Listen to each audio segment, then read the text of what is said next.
We go through some strengthening and range of motion exercises for total hip replacement. Again, all of these should be done in pain-free range of motion, and we'll go through all three planes. So first we'll go with pelvis drivers in the sagittal plane, then leg, then frontal, then transverse, and then we'll switch the positions. So the first one is just a bridge. So you're going to lift your butt up, hold for about a second, come back down, just like that. Second leg move in that same plane will be, if it's your left leg, bring it down here, bring the knee up, and then back down, just like this. And then you would do the other leg too, because when you're doing the other leg, you have to stabilize with your operated leg. Second direction would be frontal plane, which is side to side. So with that, for the bridge, you would lift up and then just kind of take your hips side to side and back down. Up, side to side, back down. Next will be ab and adduction of the hip. So that's bringing it out and in this way, and then just like the other one, switch, because then this one's going to stabilize you. And then with even more advanced, you can do them both together. Next would be transverse plane. That's rotating your hips.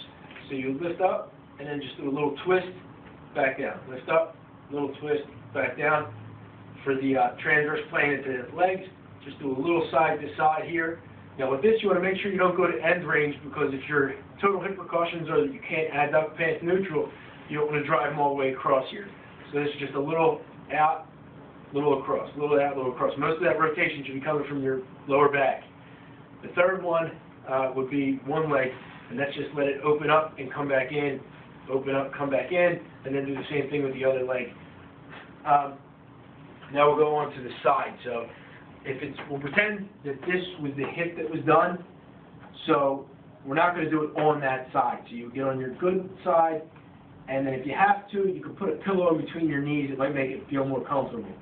So the first move will be an up and down move this way. Second move will be a forward and back move this way. And then the third will be called a clamshell. So this is kind of like a clam, opening the mouth up and then closing it up this way.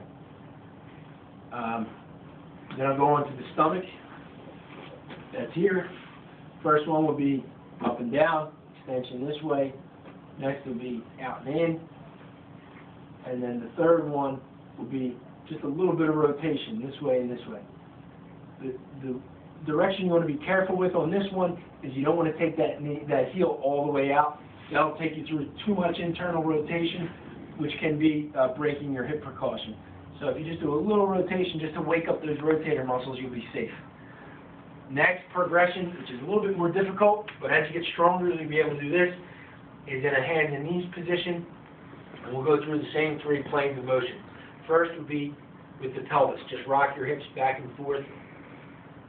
To avoid breaking the precaution, you don't want to drop all the way in here. That'll break your flexion precaution. So you just want to go in here, back to neutral. In here, back to neutral, or 90 degrees. Second one would be a little side-to-side shift.